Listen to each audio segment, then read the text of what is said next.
He was a silent cowboy, carrying the weight of a failing ranch.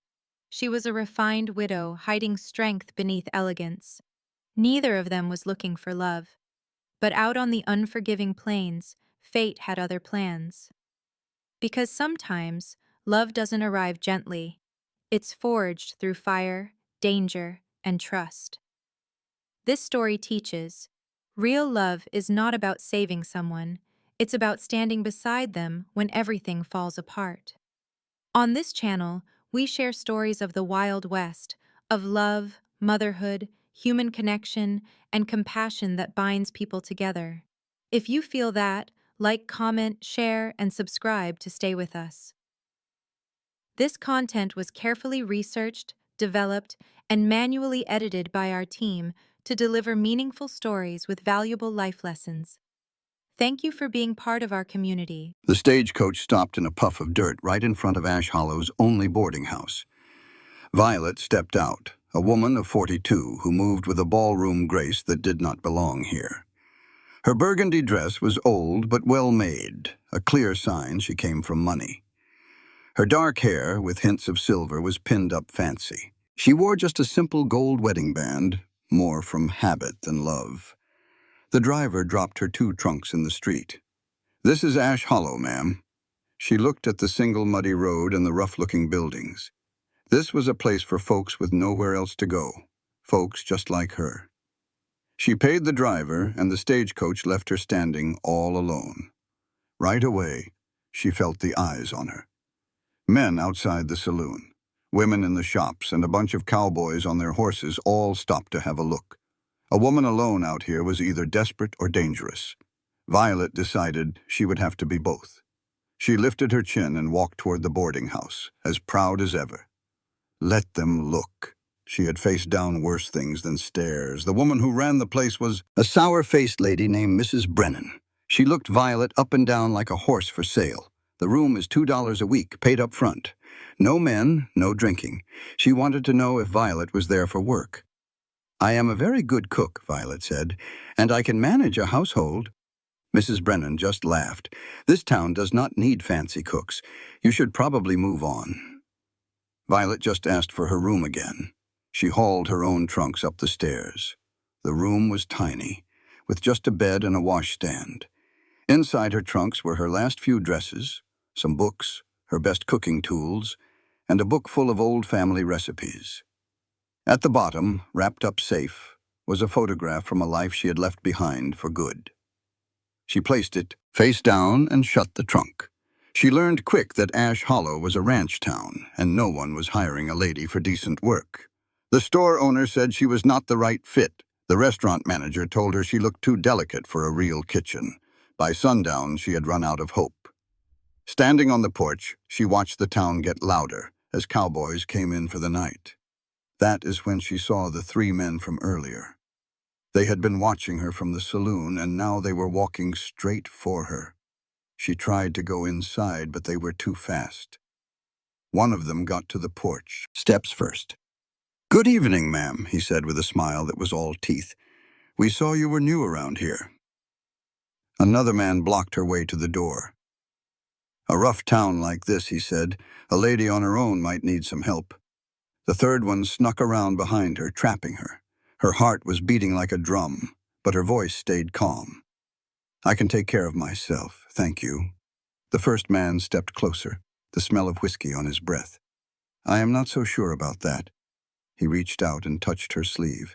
"This is nice fabric. Where did a lady like you come from?" "That is not your business." "Maybe we ought to make it our business," he grinned. Just then a rifle shot exploded through the night. Everybody froze. The man snatched his hand back. They all turned to look. A tall, lean man stood in the street, his rifle held easy in his hands. He looked like he was carved out of the tough land around them. "The lady said she is not interested," he said, his voice quiet but sharp as a knife. The man on the porch, a fella named Porter, got red in the face. "This is not your concern, Cade." "It is now," the stranger called Cade replied. "Step away from her." Porter glared at Violet. "You will be sorry for this," he snarled before he and his friends stomped off. Violet's hands were shaking. She turned to the man who had saved her. "Thank you," she said. "I am Violet Vivi Hartwell." Cole Cade just stared at her with his cold gray eyes like he was sizing her up. "You are the one looking for a job?" he asked. "I am," she said, "though I have had no luck." He nodded, thinking. "Can you cook?" The question surprised her. "Yes," she answered. "Very well." Model. Can you run a household, handle the books, and manage a crew of rowdy men? I have done just that for 20 years. Something in his gaze shifted, a clear reassessment of who she was. "My cook walked out 3 days ago," he stated plainly. "I have 12 ranch hands about to riot over another night of burned beans. If you are what you claim to be, the job is yours. Room and board, plus $30 a month." Violet was shocked. $30 was a dream, but her life had taught her to be wary. "Why me?" "You do not know me from Adam. For all you know, I am lying through my teeth." "You might be," Cade agreed. "But I saw you stand up to Porter. You were terrified, but you never let it show. That takes grit. If you can bring that old Sam backbone to my kitchen, you will earn your keep. If you cannot, we both move on." He held her gaze. "But I reckon that is not going to be a problem." Violet realized he was not offering charity, but a straightforward deal. "When do I begin?" "Tonight, if possible." "The ranch is 6 miles west of town. It is called the Triple C. We run cattle and horses," he said, a hint of pride in his tone. "It is not an easy life. The kitchen is a disaster, and the men are set in their ways. You will have to show them who is boss right away. I understand. Do you?" Cade's eyes sharpened. "You look like you just stepped out of a fancy parlor, Mrs. Hartwell. This is not that place. This is hard work and hot days, and these men will not respect you just for being polite." Violet lifted her chin. "Mr. Cade, I have endured far worse than a hot kitchen to make it this far." A ghost of a smile crossed his face. "Fair enough. Go get your belongings. I will have a wagon brought around." It was better than staying another night in town. 20 minutes later, she sat on a wagon bench next to him, her entire life packed in the back. The town lights disappeared, leaving only a vast, star-filled darkness and the sound of the horses. "Tell me about your ranch," she said, hoping to break the silence. He was quiet for a long stretch. "It has been in my family for 15 years. My father built it from nothing. He passed 4 years ago and left it to me. We run 2,000 head of cattle and we breed good horses, but we have had some trouble." "What kind of trouble?" "The kind that comes from neighbors who want what you have." His tone ended that line of questioning.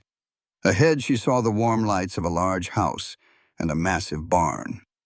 It was a serious operation, more established than she expected. "How many men work here?" she asked. 12 hands live here year-round, plus more men when it is time for the roundup. And the household staff? Until 3 days ago, we had a cook. Now we have you." Violet took that in. No maids, no butlers, just her, 12 cowboys, and a man who preferred silence. She almost smiled. This would be a real test. When the wagon stopped, several men came out of the barn, their curiosity plain on their faces. "This is Mrs. Hartwell," Cade said, helping her down. "Our new cook. She is starting tonight." "Tonight?" An older man named Old Sam asked, his eyebrows shooting up. "Then I suggest you show her the kitchen, Old Sam," Cade said. Old Sam turned to Violet with a look of pure doubt. "Ma'am, you should know the kitchen is in a terrible state." "I want to see it," she said calmly. What she saw made her heart sink. The room was a complete wreck. Dirty dishes were piled high, and the big cast-iron stove was covered in old grease. The counters were cluttered and sticky. The whole place smelled of rot and neglect. "The last cook was not much for cleaning," Old Sam said sheepishly. Violet put her bag down and rolled up her sleeves. "How many for breakfast tomorrow?" 13, including the boss. "At 6 in the morning." She checked the time. It was 8:30 at night. She had less than 10 hours. I will need plenty of hot water, she said, her voice sharp. And soap. And I need these trash bins emptied. Old Sam blinked. You are going to clean tonight? I cannot cook in this disaster. Yes, unless you all want burned beans again. No, ma'am. A hint of respect entered his voice. I will get you what you need. For the next 4 hours, Violet worked relentlessly. She scrubbed the stove until it shone and washed every dish until her hands were raw. She found the pantry was well stocked with quality food, even if nobody knew how to use it. Around midnight, Cole Cade walked into a kitchen that was finally starting to look clean. He stood in the doorway, clean from the trail, giving the kitchen a surprised look. This was not necessary tonight. Violet put the mop away. Yes, it was. A kitchen must be right, and your men need to see I am serious. I see. He tested a knife's edge. Sharp. Good. He then asked about breakfast supplies. I have what I need for the morning. She met his gaze. Mr. Cade, I need to know why the last cook left in a rush. His expression hardened. That does not concern you. I reckon it does, sir. I need to know what I'm facing. They stared at each other for a long moment. We have had trouble with the next ranch over, he finally said. Sabotage and threats. Marta got scared and left. I cannot blame her. If you want out, I will drive you to town in the morning. Is there danger right now? No. Then I am staying. Thank you for your honesty. He nodded, then paused at the door. Mrs. Hartwell, your room is upstairs. Lock the door. Alone, Violet felt the reality of her situation. 6 miles from anywhere, working for a stranger with a threat next door. A sensible woman would leave. But Violet knew sense did not always save you. Sometimes you had to be bold. She banked the fire and went to her room. It was simple but clean. Someone had left fresh water. Locking the door, she sat on the bed, her body aching. She had never felt more alive. By 5 in the morning, she was back downstairs. She lit the stove, started the coffee, and began breakfast. By the time the first cowboys arrived, the kitchen smelled of heaven. Fluffy biscuits, creamy eggs, crisp bacon, and seasoned potatoes. The coffee was strong and black. The first man who tasted it just stared into his cup in wonder. The other men followed the smell, their eyes wide. Old Sam filled his plate, took one bite of a biscuit, and closed his eyes. Ma'am, he said quietly, whatever he is paying you, it is not enough. The others just ate, nodding in agreement. Cole Cade was the last to arrive. He saw his men eating with reverence and his clean kitchen. He saw Violet, satisfied at the stove. His hard face softened for a moment. He filled a plate, and after one bite, he looked almost grateful. This is acceptable, he said. That was high praise from him. Violet hid a smile. Glad you approve, Mr. Cade. When the others left, old Sam stayed to help. Mrs. Hartwell, he began, we have not had a real meal in this house since Cole's mother died 3 years ago. You gave us more than food this morning. You gave us hope. It was only breakfast, old Sam. No, ma'am, he put a dish away. You will be good for this place, but be careful. The trouble with Silas Crowder is real, and he does not play fair. Violet met his serious gaze. Mr. Old Sam, I have survived worse. I hope so, ma'am. After he left, she looked out at the harsh, beautiful land. The place demanded strength and had no patience for weakness. Violet had spent 20 years being the quiet, obedient woman society expected. That woman was gone, left on the road from Boston. This new woman, standing with raw hands and a straight back, would not break. She turned back to her work, planning a hearty beef stew for the hard-working men. The sounds of the house, boots on the floor, voices arguing about work, were the sounds of life. Late in the morning, Cole Cade returned. He stood in the doorway watching her knead bread dough with practiced skill. Are you settling in all right? He asked. Yes, thank you. If you need anything, tell old Sam. I will. He watched her for a moment. Can I ask why you came to Ash Hollow? A woman like you seems out of place here. Violet's hands paused. I needed a new beginning. He nodded slowly. We all have our reasons. He then praised her breakfast, saying the men deserved to feel like they were home. He saw how she set the table with flowers and real napkins. Those little things matter, he said. They show the men they are valued. Violet felt a warmth spread through her chest. I see everything, he stated simply. Now my turn, she said. Why did you help me? You thought I was what Porter claimed. Cole's jaw set hard. Is that what you believe? No, she admitted. But I wonder why you were so sure. He looked away for a moment.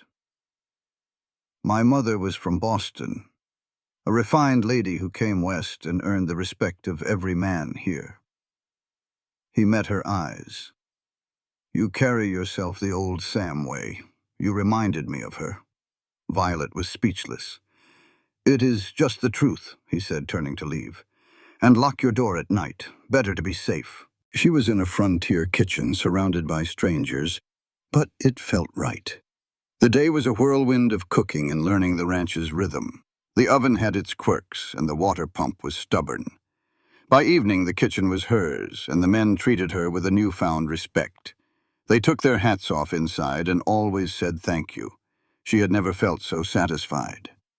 That night, she wrote in her journal, Day 1. I survived. I may have even found something worth fighting for. Outside, the stars were like spilled diamonds. The test came on her third morning. Violet heard angry voices before sunrise. Two young hands, Riley, Kid Dawson, and Connor, were shouting at each other by the barn. Fix that fence like I told you, one yelled. You are not my boss, the other shot back. An older hand named Old Sam broke it up, but the damage was done. At breakfast, the tension was thick enough to cut with a knife. The men sat divided, and the silence was heavy. Cole saw it, too, his face grim. Violet knew a simple argument was not the root of the problem. It was the hard life, the long hours. Confrontation would only make it worse. So that evening she cooked a feast. Roasted beef, creamy mashed potatoes, and a beautiful apple pie. In the center of the table, she placed a note. In appreciation for your hard work. The men walked in and just stood there, stunned. Ma'am, Old Sam said, his voice low. This looks like a holiday dinner. My mother used to make dinners like this, Riley Kid Dawson said softly. On the other side of the room, Connor nodded. Mine too, after church on Sundays. The anger between them melted away, replaced by a shared memory of home. That night, the men talked and laughed, sharing stories for the first time in months. Cole arrived late, saw the scene, and an old hurt flickered in his eyes. He sat down and ate his pie in silence. Later, he found her in the kitchen. You did not have to do all that, he said. Violet just smiled.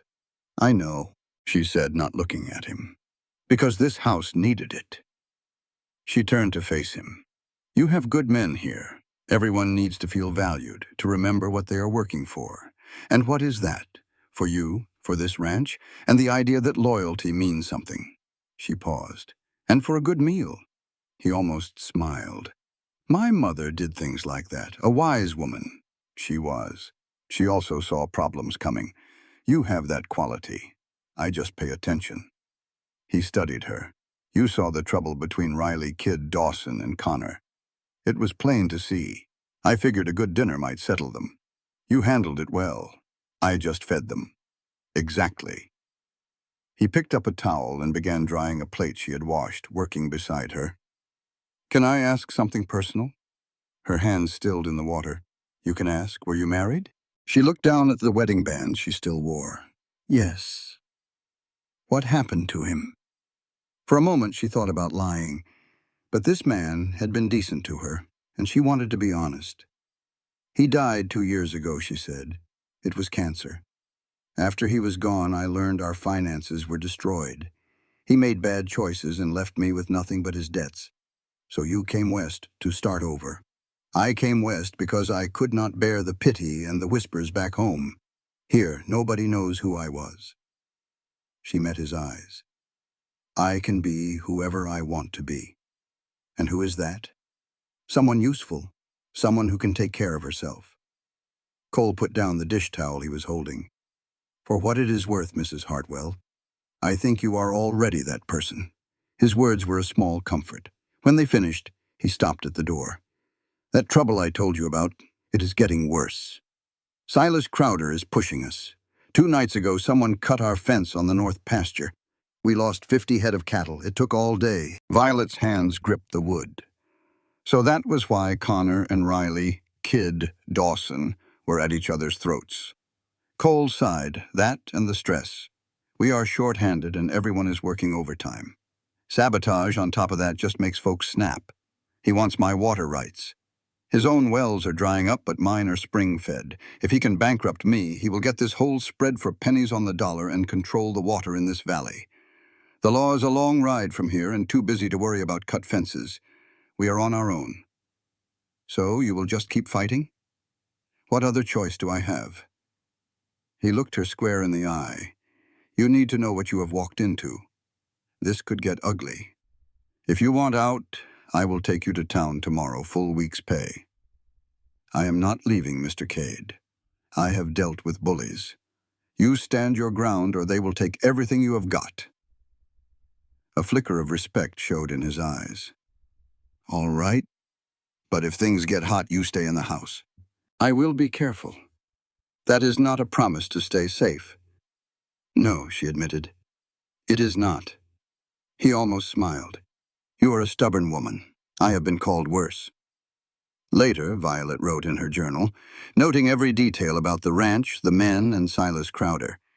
She knew from hard experience that information was power. The next morning, Crowder's intentions became deadly clear. Shouting from the barn sent Violet running to the window.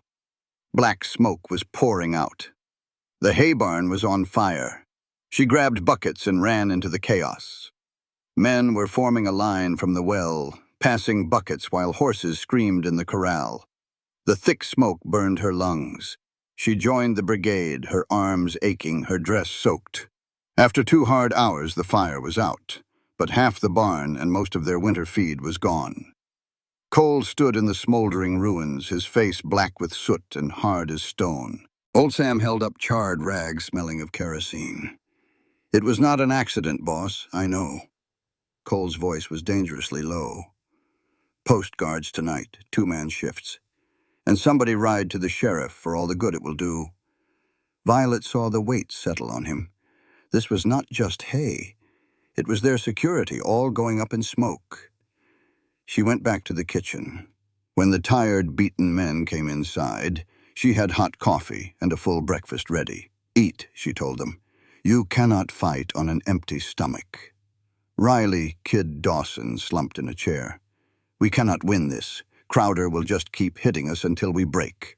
Then we do not break, Connor snapped back. Their earlier feud forgotten. This outfit does not quit. But Violet saw the worry in their eyes. How bad is it, she asked Cole later by the ruined barn. Bad enough. We cannot afford to buy new feed. Crowder is bleeding us dry, 1 cut at a time. Then we have to change the rules. What do you mean?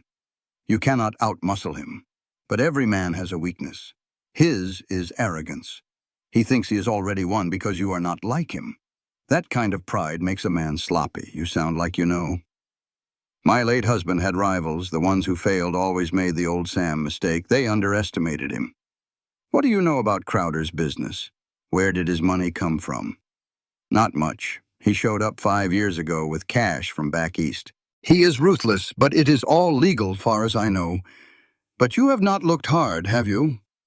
Men like Crowder leave a trail. If he is burning barns, he has done worse to get where he is. You need to find the others he has wronged. Cole stared at her, truly seeing her for the first time. You are not just a simple housekeeper, are you, Mrs. Hartwell? None of us are just one thing, Mr. Cade. In the next 2 weeks, the attacks kept coming. Fences were cut, a water trough was poisoned. But the ranch was changing too. Violet brought order and decency to the place.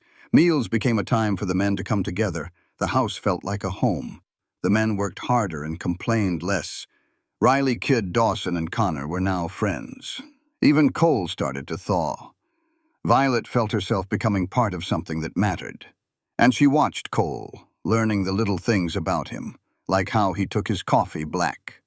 She also saw that he was deeply lonely. She found him one night in his study, drowning in paperwork under the lamplight.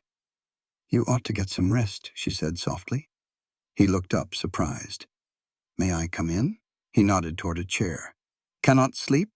I am not used to such early nights. Back in Boston, parties would last past midnight. Do you miss that life?" Violet thought for a moment. "I miss some things. The music, libraries, talking about books instead of cattle, but I do not miss the people. They were shallow and cruel, smiling to your face while ruining you behind your back. Here, at least, folks are honest about their meanness." She glanced at his desk. "How bad is it?" Cole leaned back. "We can make it through winter if nothing else goes wrong. But that is a big if. Crowder knows we are weak. He will keep pushing. What if we pushed back? With what?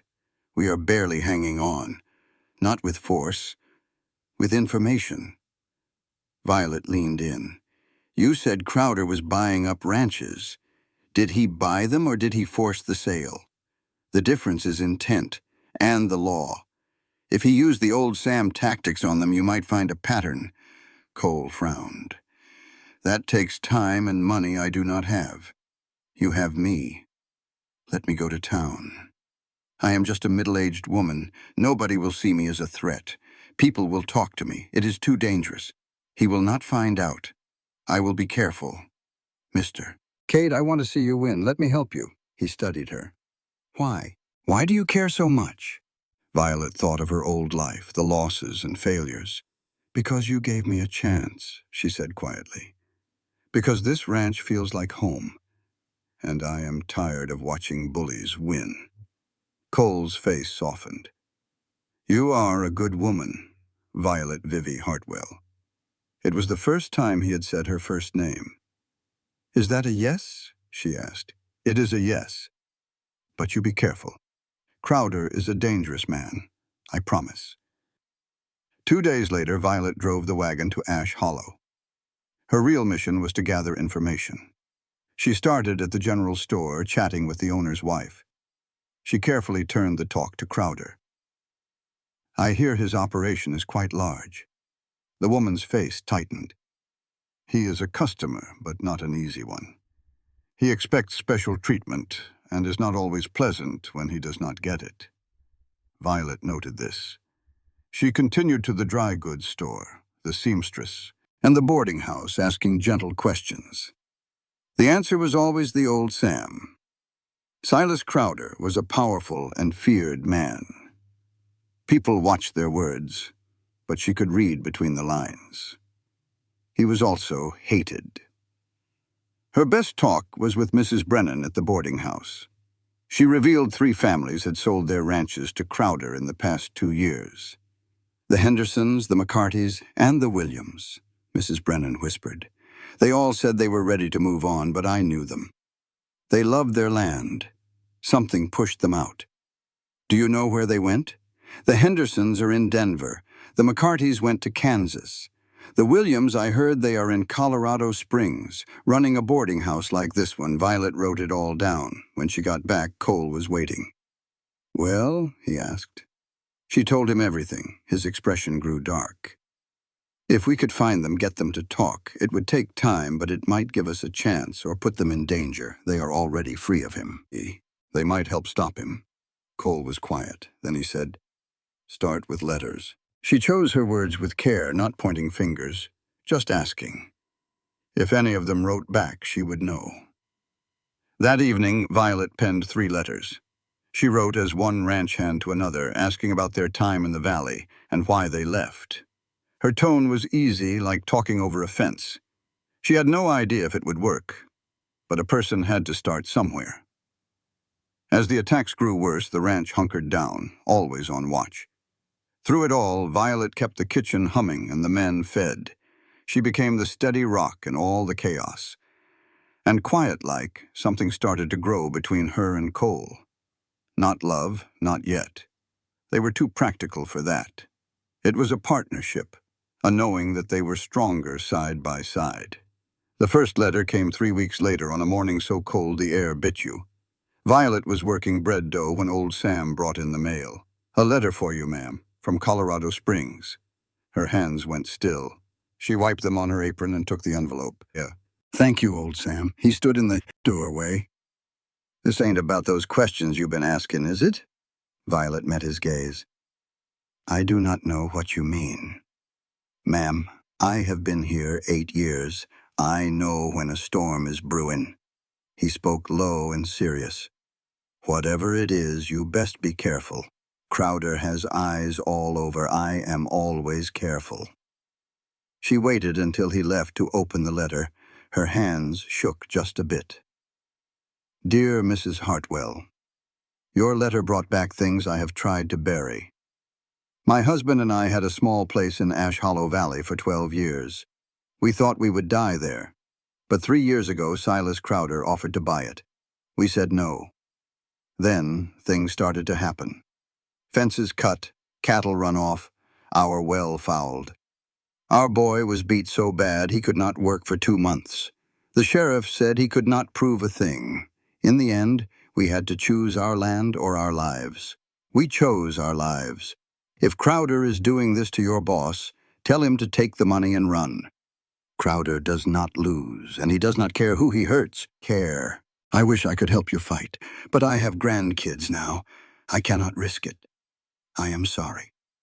Margaret Williams." Violet read it 3 times, each word a cold knot in her stomach. It was all true. She tucked the letter in her pocket and watched the men working in the cold. That night she showed the letter to Cole. He read it, his face turning to stone. "This is what we are up against," he said softly. "It is also proof. It is a letter from a woman too scared to help us." Cole put it down. "I cannot blame her.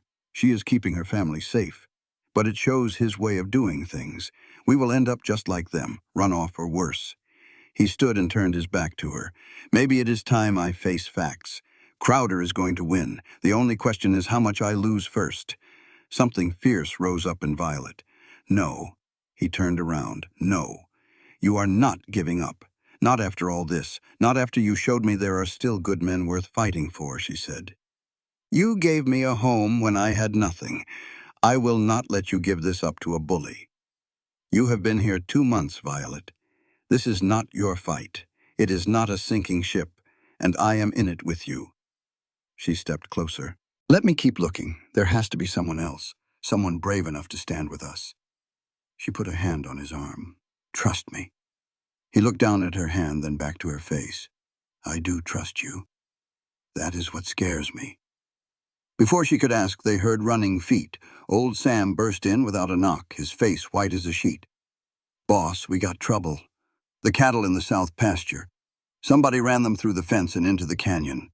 Critters are scattered everywhere, some hurt, and a storm is rolling in." Cole was already moving. "Get every man on a horse.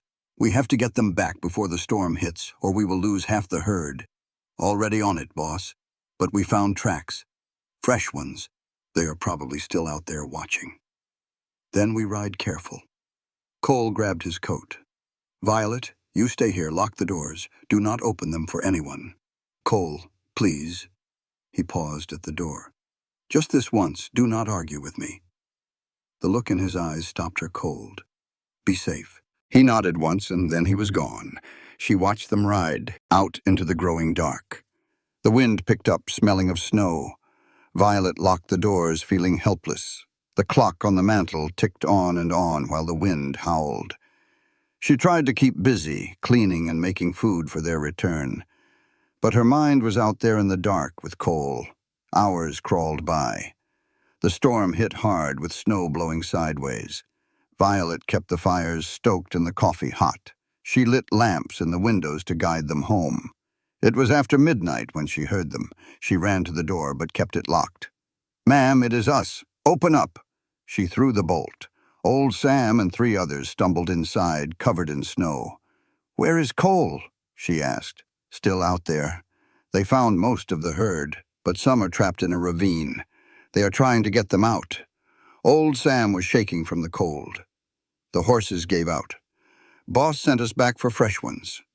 Violet was already pouring coffee and grabbing food and blankets. How bad is it? Bad. You cannot see a thing. And it is getting colder fast. He paused. Ma'am, if they do not get them out soon, they will have to leave them. If they wait too long, they might not get back at all. Her hand stopped. How long until you can go back? 10 minutes to get new horses. I am going with you. Ma'am, the boss said. I do not care what he said. He has been out there for 6 hours. You said it yourself. It is getting colder. If someone gets hurt, you will need another hand. She grabbed her cloak. I am going. Old Sam looked at her, then gave a short nod. You will need warmer clothes than that. Come on. He took her to a storage room and found heavy wool pants, a thick coat, and boots lined with fur. She changed without a second thought. This was about staying alive. 10 minutes later, she was on a horse, following old Sam back into the blizzard. The world was nothing but swirling white. She could barely see the man in front of her. The wind cut right through her clothes. Her face was numb. Her hands ached. After what felt like forever, old Sam stopped. In the distance, Violet could hear shouting and the sound of panicked cattle. They moved forward slowly. Violet could just make out the ravine, a dark slash in the ground where the lost animals were trapped. 3 men on. The cattle were slipping on the ice, a tangled mess of horns and hooves. Through the snow, Violet saw Cole on his horse, trying to carve out a path. Boss, we are here, old Sam shouted. Cole turned, his face souring the second he spotted her. What in blazes is she doing here? He hollered. Saving your stubborn hide, she called back before old Sam could. He looked ready to send her away, but another steer fell, and he knew he was out of options. We need a clear path up, he ordered. Old Sam, take your men to the low end. Violet, get to the top and call to them. Let them hear a calm voice. She did not question it. She moved her mare into place and began to call out. Her voice, trained for polite parties, cut right through the blizzard with unexpected strength. Easy now. That is the way, she called out again and again. It sounded foolish, but it was working. One cow, then another, found its footing and climbed toward the sound. The men worked in silence, guiding the herd upward. They had nearly cleared the ravine when a big steer panicked. It charged back down the slope, slamming into Cole's horse. Both of them tumbled into the chaos below. Violet screamed his name as he disappeared beneath the thrashing hooves. Old Sam was already riding into the thick of it with a rope. Violet sat frozen, her heart in her throat, certain he was dead.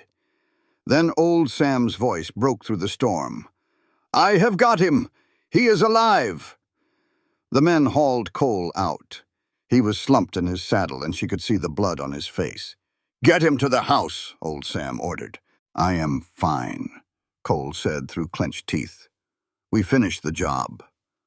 His tone left no room to argue. They quietly rescued the last few animals.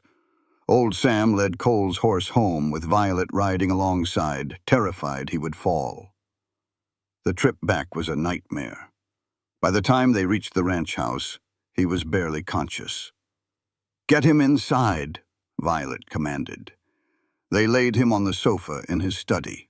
The lamplight revealed the damage.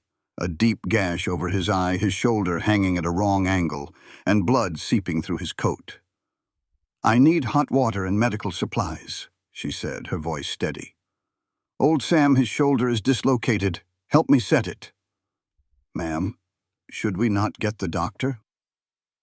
The doctor is 6 miles away in a blizzard. We do not have that kind of time. She was already working on Cole's coat. I have done this before. I just need your help. Old Sam nodded. The shoulder was clearly dislocated, and the cut on his head would need stitches. This is going to hurt, Violet told Cole softly. Just do it, he ground out. She remembered having to learn basic medicine when money was tight.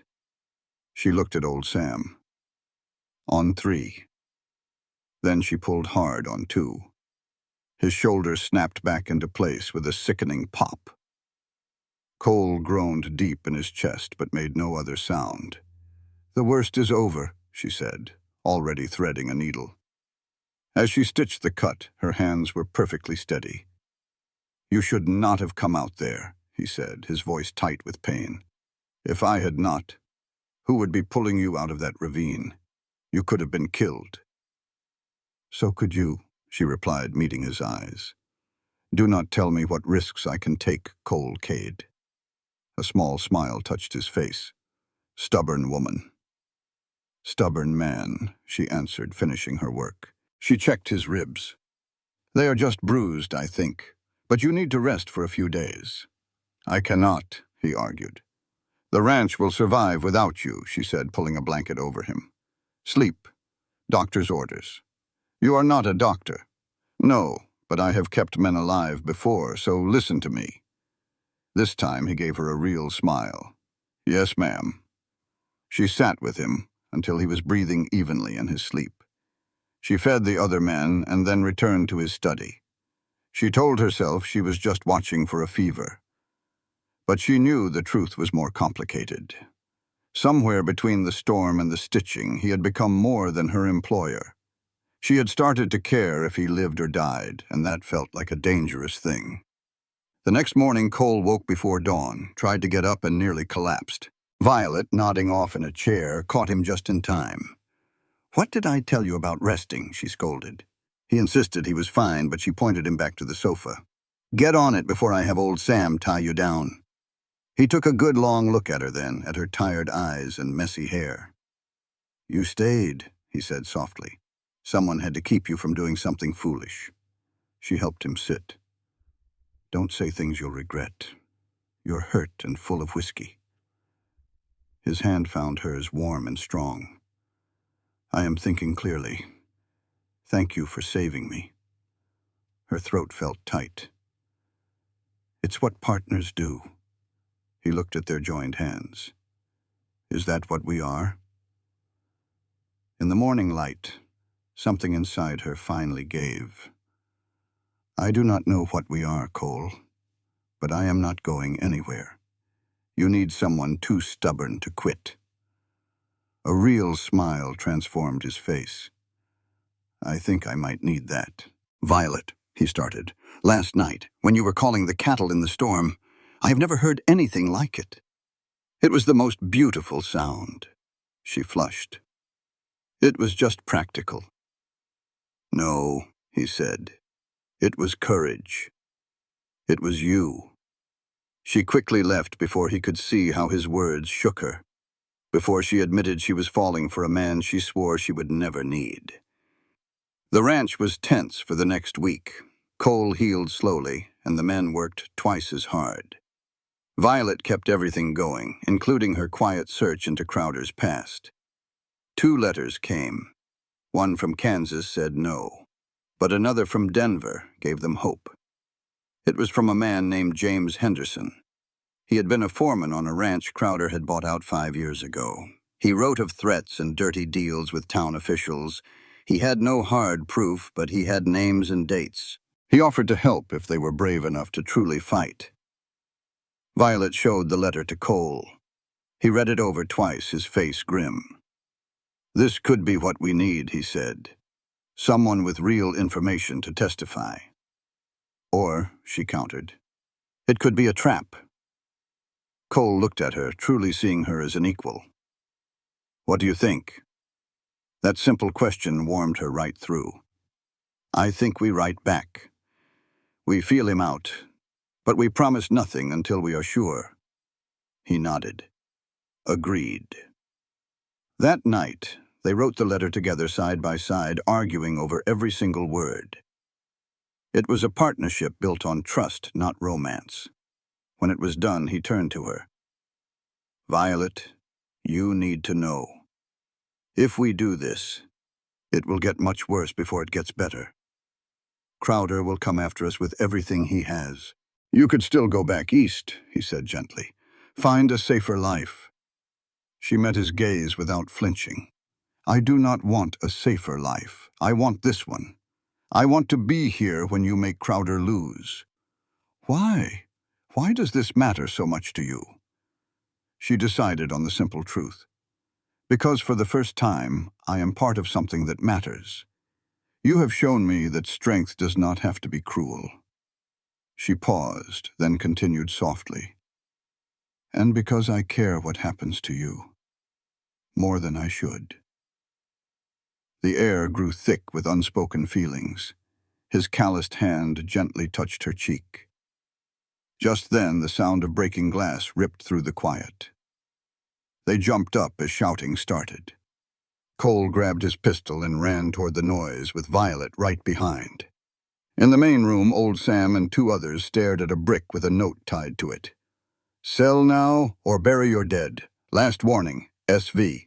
Cole's face went white with fury. He crushed the note in his hand. He's done playing, old Sam said, his voice low. That is a death threat, boss. I know what it is, Cole said, his voice dangerously calm. Board up that window. Double the guards. The law will not stop him, one of the men said. Maybe not, Cole replied, looking at his crew.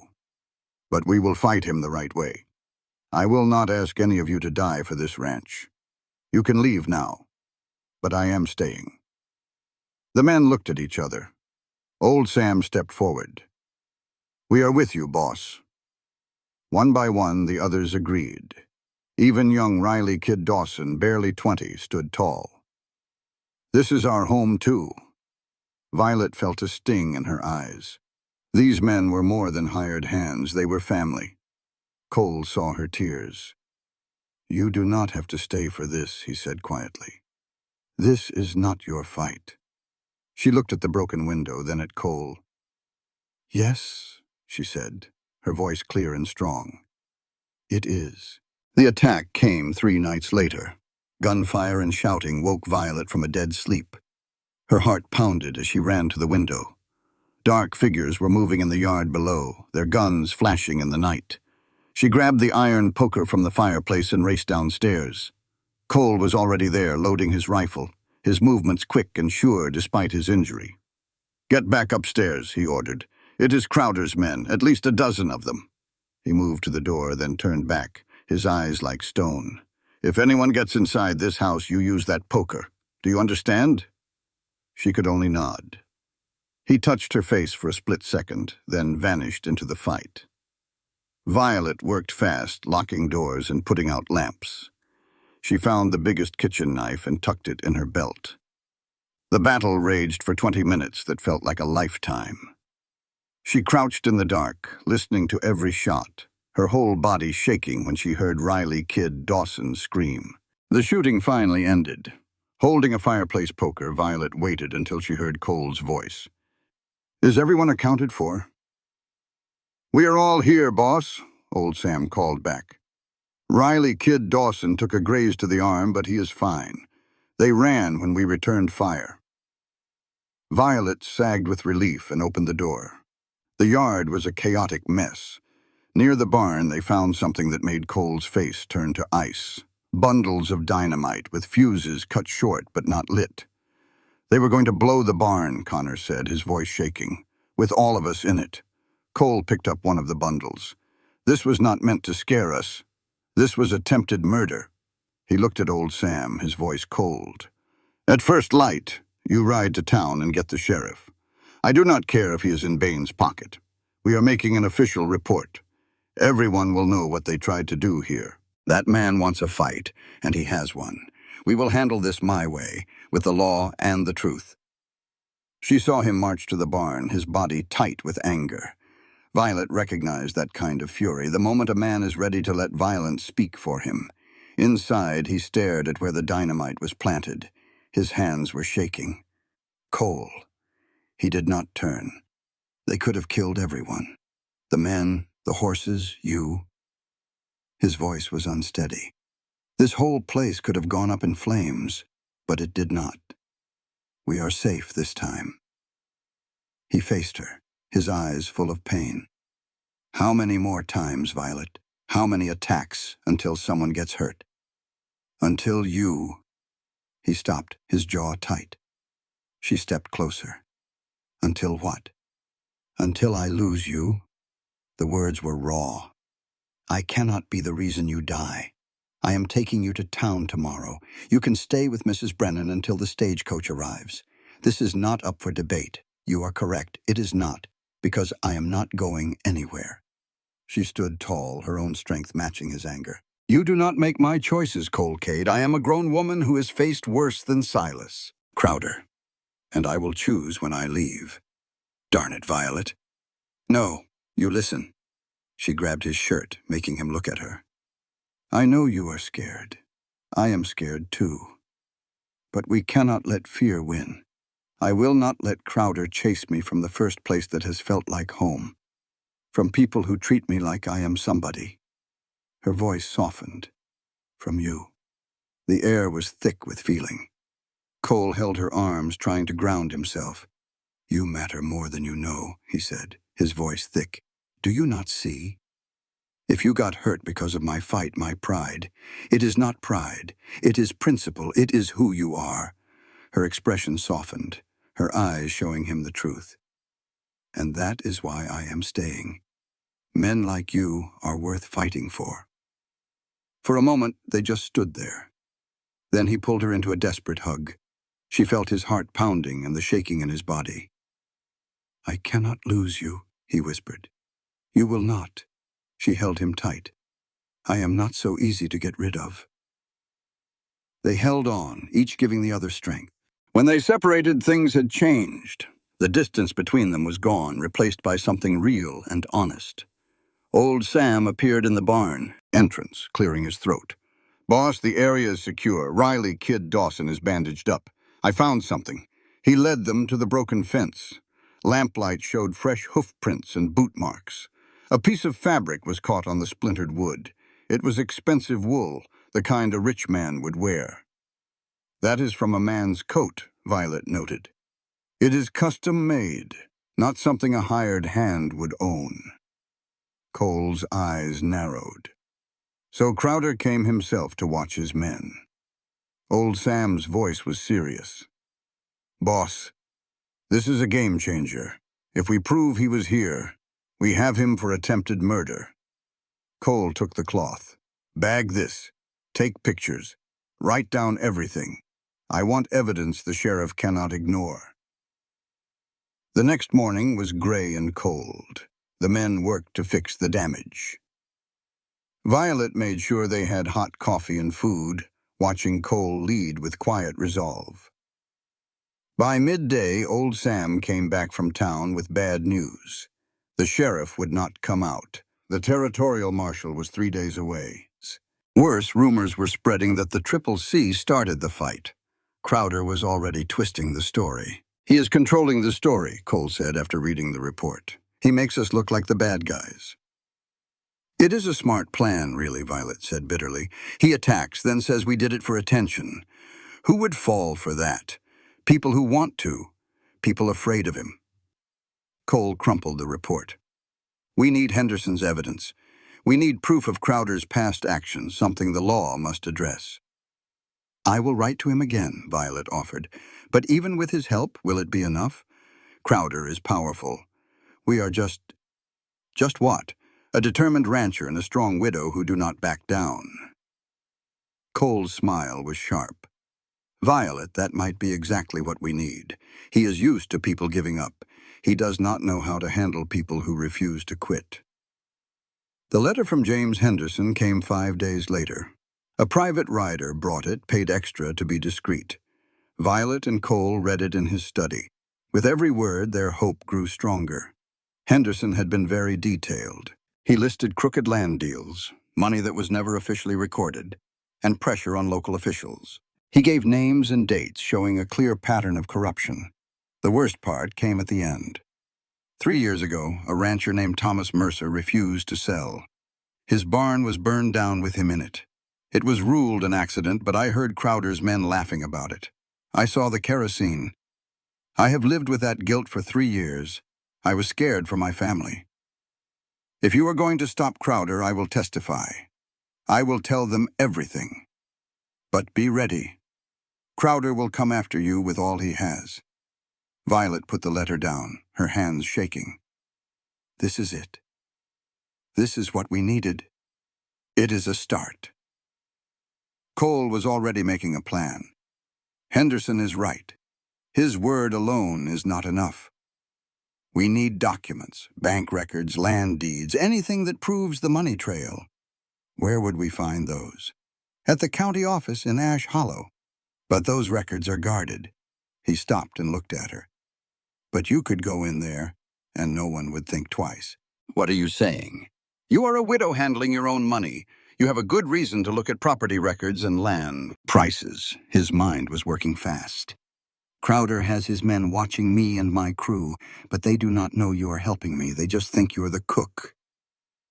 You want me to spy? I want you to legally look at public files that have the evidence we need. He reached for her hand. But only if you agree.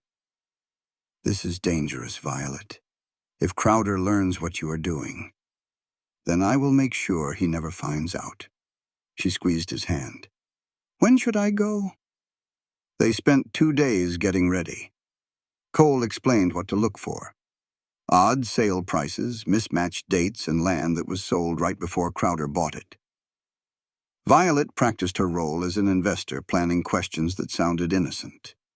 On the 3rd day, she put on her best clothes and drove the wagon to town. Her story was that she was thinking of investing her late husband's insurance money. The county clerk, a young man named Timothy, was eager to help. He led her to the records room and left her with piles of documents. Violet got to work, her experience with household finances making her very observant. She found them everywhere. Land sold to Crowder for far less than it was worth, sales that happened right after strange fires or floods, tax records that changed just before a sale. She took careful notes in a code Cole taught her. By afternoon, she had a dozen suspicious deals from the last 5 years. She was so focused, she did not hear the footsteps. Mrs. Hartwell, what a surprise. She looked up into the cold eyes of Silas Crowder. He was a big, well-dressed man with a smile that never touched his eyes. He radiated wealth and power. Violet's heart pounded, but she kept her face calm. Mr. Crowder, I heard one of Cade's people was reviewing property records. I was curious what a cook would find so interesting. His voice was pleasant but held a clear threat. Mr. Cade gave me time for personal business. I am looking at investment opportunities in the valley. She pointed to the papers. These are public records, as you know, of course. You moved closer, looking at her notes.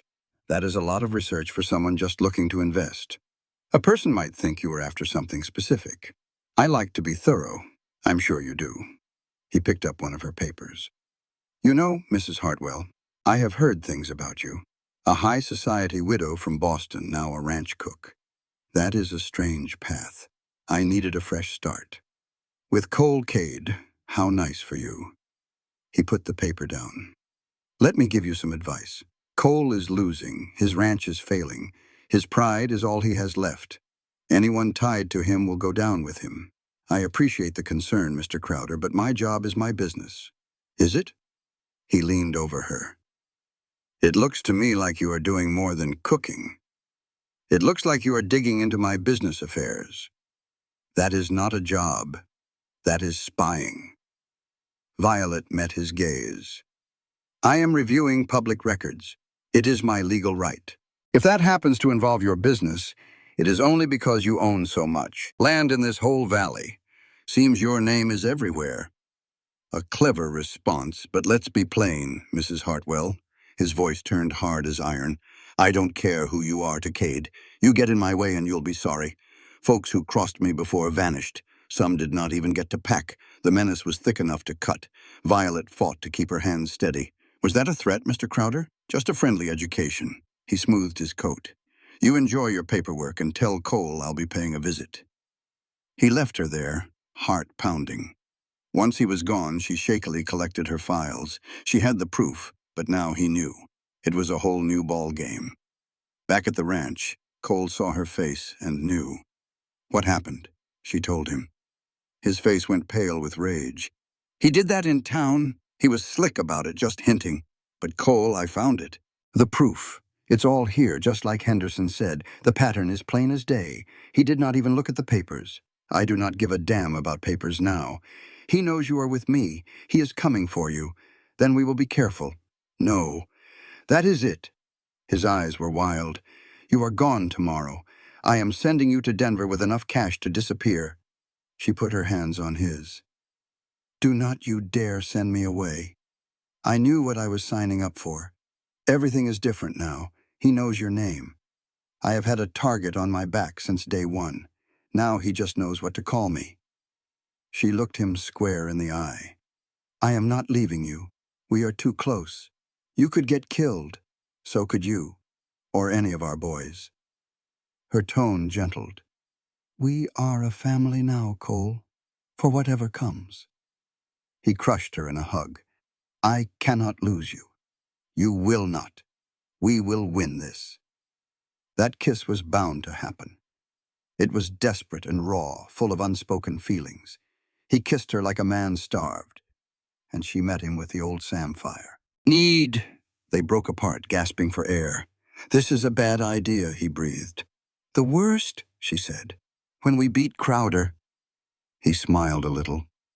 "When we beat him, I want you to stay.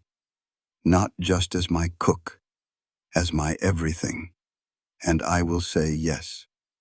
Promise. Promise." They kissed again, soft and full of hope. In the next weeks, Violet sorted the proof. Cole sent word to the marshal detailing Crowder's crimes. Old Sam got the men ready for a fight, with guards posted day and night. They were getting ready for a storm. 2 weeks before Christmas, that storm hit. Connor galloped in, his face a mask of fear. "Boss, it is Riley Kid Dawson. They took him." Violet felt a cold dread. "What are you talking about?" "He went to check the north fence line. We just found his horse 2 hours late, wandering alone. And this." Connor handed him a note from the saddle. Cole read it with Violet looking on. The message was simple. The ranch for the boy. Meet at Fletcher's Canyon alone, or Riley Kid Dawson dies. No law. Signed S.V. Riley Kid Dawson was just a kid, barely 20 years old. Crowder would kill him without a second thought. "We have to give him the ranch," Violet said. "Not a chance." Cole's voice was ice. "It is a setup. He kills us both either way." "So what is the plan?" He looked at the men. "We play his game. We go to the canyon, but we go ready. Boss," the note said, "no one else. I know. He expects me to be desperate and stupid. He is about to be disappointed." Cole's smile was pure steel. He laid out the plan. It was a long shot, a crazy gamble, but it was all they had. Violet saw the rancher become a general and knew she loved him more than ever. He was not just good, he was smart and tough, a man who would never back down. As the crew scattered, Cole turned to her. "You stay here. Not happening. Violet, this is too dangerous. That is why I am going." She picked up her rifle. "Riley Kid Dawson is our own. This place is my home, and you are walking into a trap. You think I would let you go alone?" He just looked at her. Then a slow grin spread on his face. "You know you are something else when you are this bull-headed. So I have been told." He gave her a hard, fast kiss. "Fine. You come. But you do what I say. You find cover. And if it goes bad, you get out. Deal. Deal." They both knew she would not run. The next day, they rode for Fletcher's Canyon under a cold sun, their hearts pounding. The canyon was a deep gash in the land, filled with shadows. Every nerve in Violet's body screamed. Cole was a statue beside her, his hand ready. Old Sam and Connor trailed behind. The others were already up on the rim, just like he planned. "Crowder thinks I'm a fool walking into his trap," Cole murmured. "That is what will save us." "What if he is already—" Violet had to ask. "Then Crowder has got nothing to bargain with. He is alive. He has to be." But she heard the worry in his voice. They got to the spot, a wide clearing. Riley Kid Dawson was there, tied to a post. He was beat up, but his eyes were pure fire. He tried to yell something through the gag. "That is close enough, Cade." Silas Crowder appeared with 6 of his thugs. He looked calm, like he had already won. "I did not know if you would show. You have one of my men. I am here." Cole's voice was dead calm. "Let him go, then we can talk." "Talk?" Crowder chuckled. There is no talking. You are signing over that ranch. Right here, or the boy dies.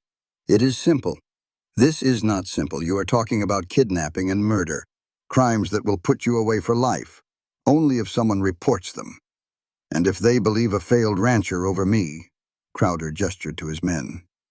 I have witnesses who will say you attacked us. That Riley kid Dawson was caught in the crossfire. You have thought of everything. I always do. It is why I win. Crowder pulled out a folded paper. Sign it, and Riley Kid Dawson goes free. Refuse, and he dies right here. You have 60 seconds. Violet watched Cole.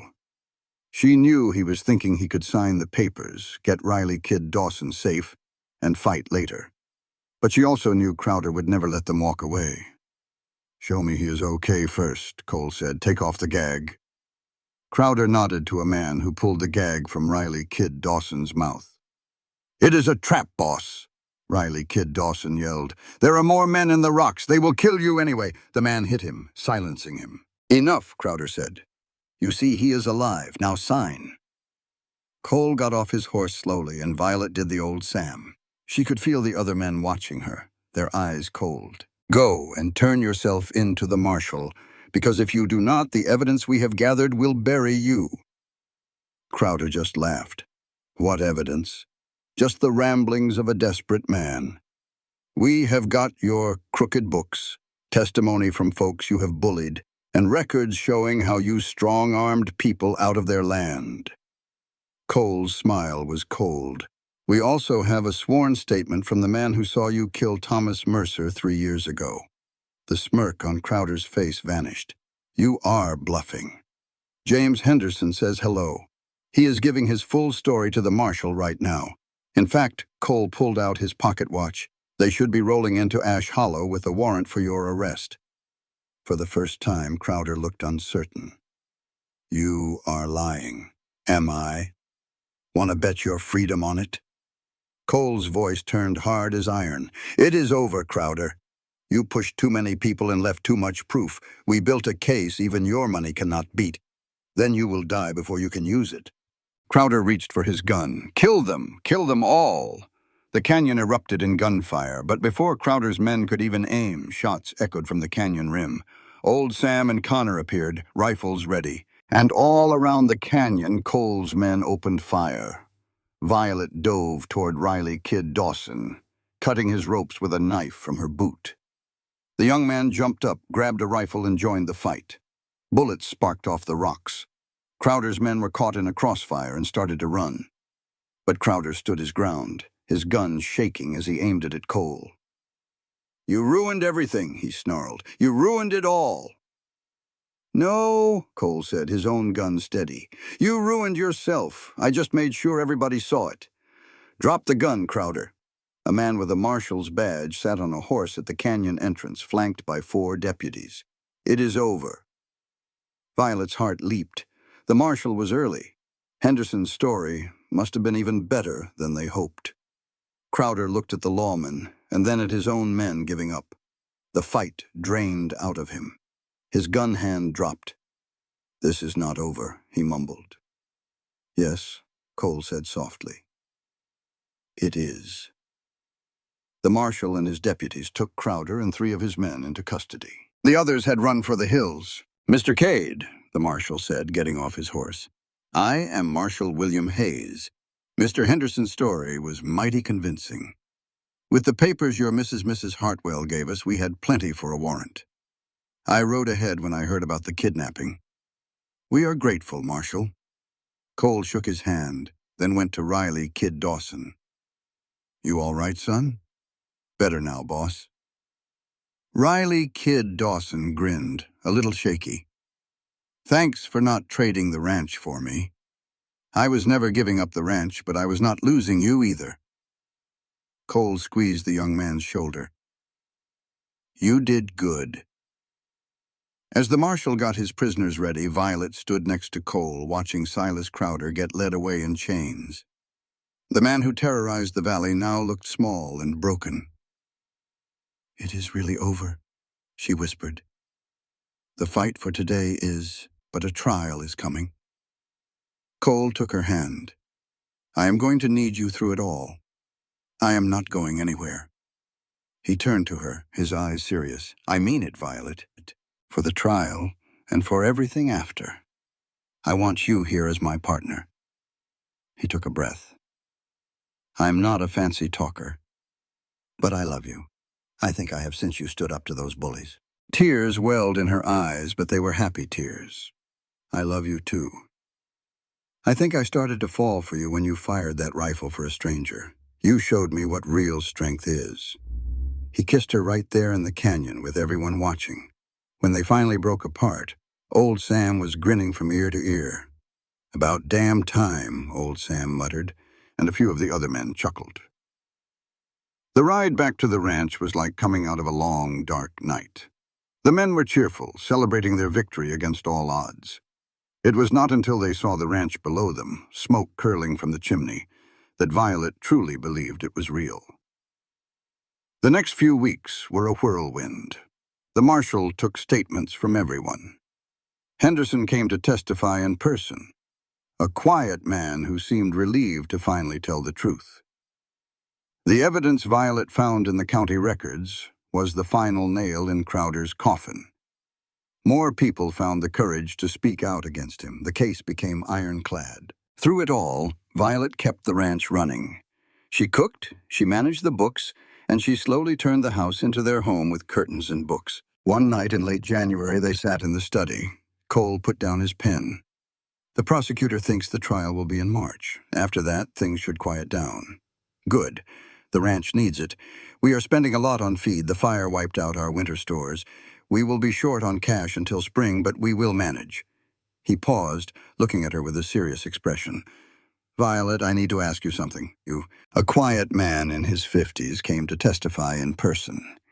You could see the guilt he had been carrying for years, and it looked like a great weight was finally lifted from his shoulders. The county records Violet found proved to be the final nail in the coffin for Crowder's whole crooked operation. Once word got out that he was arrested, a flood of other folks found their courage to speak. The case against him was tighter than a drum. Through all that mess, Violet kept the ranch running smooth. Her cooking brought all the hands together, and she managed the books so well it simply impressed Cole. Bit by bit, she made the house a home for them both, with new curtains and her books on the shelves. It changed from his place to theirs. One evening in late January, while they were looking over the accounts, Cole put his pen down. The trial will likely be in March, he said. After that, things should settle down for good. Good. The ranch needs time to recover, she replied, pointing to a high cost for feed. That is from the barn fire, he said. Money will be tight until spring, but we will make it through. He paused, his tone turning serious. Violet, I need to ask you something. The look on his face made her set down her own pen. What is it? The prosecutor needs you to testify. He wants you to tell the court everything you found out, what happened with Crowder at the county office. Cole gently took her hand. You would have to face Crowder's lawyers. They will dig into your past, trying to figure out why you came out here. It is not going to be easy, but we need you. We can press on without you. But your words would make our case solid as a rock. Violet pictured it all. Standing in that courtroom, looking that man in the eye. Lawyers picking apart her life for everyone to see. Then she thought of the families Crowder had ruined, and the folks too scared to say a word. Justice needed every voice it could get. I will do it, she said, her voice steady. I am not scared of him, and I am not ashamed of where I come from. A proud smile spread across Cole's face. You are truly one of a kind. I just want to see that man get what he deserves. The trial kicked off in March and lasted 3 long weeks. People came from all over to watch. Violet took the stand in the second week. For 2 days, she answered questions about everything she had uncovered. The defense attorney tried to twist her story. He painted her as a bitter woman out for revenge, an opportunist using Cole. But Violet answered every single lie with the plain and simple truth. She made that lawyer look small. When asked why she had risked so much, her answer was honest. I have seen bullies tear down good people my whole life. They use money and power to crush anyone who gets in their way. I was just tired of seeing them win. She looked straight at Crowder, whose face was like stone. Mr. Cade and his men showed me that a little bit of courage can beat a whole lot of wrong. I helped because it was the right thing to do. That is all. It took the jury 6 hours to come back. They found him guilty on every charge: intimidation, extortion, and even murder. The judge gave Crowder 30 years in prison. As the verdict was read, Cole's hand found hers. She saw tears of relief on his face. "It is over," he whispered. "It is really over." "Yes," she said, holding his hand tight. "Now we can finally start." Spring hit the valley like a wildflower explosion. The ranch was finally safe and started to come alive again. Cole even hired 2 new hands to help out. That April, Violet got letters from families Crowder had run off. They heard it was safe and wanted to come home. She and Cole worked for hours helping them get their land back, watching folks return to the homes they thought they had lost for good. One warm evening in May, Cole found Violet in the kitchen. He seemed on edge all day. "I need to show you something," he said. "Come with me." She followed him out past the barn to a place that overlooked the whole valley at sunset. "My daddy used to bring me here," he said softly. "He told me this land was worth fighting for, worth building a life on." He turned to her. "He was right, but a place is only as good as the people you share it with." Violet's heart started to pound. "I know this has all been a whirlwind, but I also know you are the strongest and bravest woman I have ever met. You did not just save this ranch, you saved me." He took both her hands. "Violet Vivi Hartwell, will you marry me? Will you build this life with me as my wife?" She was too choked up to speak. So instead, she pulled him in and gave him her answer with a kiss. He gave her a kiss that felt like home. When they parted, he pulled out a simple gold band that was his mother's. She whispered it was perfect as he slid it on her finger. They were married that June, right on the ranch. All the hands were there, along with half the folks from the valley. Henderson came down from Denver, and even the marshal showed up, looking proud. Violet wore a simple cream-colored silk dress she had sewn herself. She carried wildflowers from the meadow where they first spoke their hearts. Walking toward Cole, she thought of the hard road that brought her to him. Every single step had led her right here. Cole's voice was steady when he made his vows. He promised to stand by her, to honor her. He paused, his eyes shining, and said, "You saved me, Violet. You reminded me what is worth fighting for." Her own promise came straight from the heart. "You gave me a home when I had nothing but hope. I will love you faithfully all my days." When the judge pronounced them husband and wife, a cheer went up that you could hear clear to town. Old Sam wiped his eyes, and the party went on well into the night. That evening, Violet stood on the porch, just watching it all. She had come to Ash Hollow broken and alone. Now she was surrounded by a family forged in struggle. Cole came up behind her and wrapped his arm around her waist. "Happy?" he asked. "Beyond words," she said, leaning against his strength. "Are you?" He kissed her temple. "More than I ever knew I could be. Thank you for being brave enough to stay." She turned to face him. "We saved each other, Cole. That is what partners do." He smiled. "Partners, lovers, friends," she said before kissing him. "Everything." 6 months later, Riley Kid Dawson burst into the kitchen, his face red from the cold.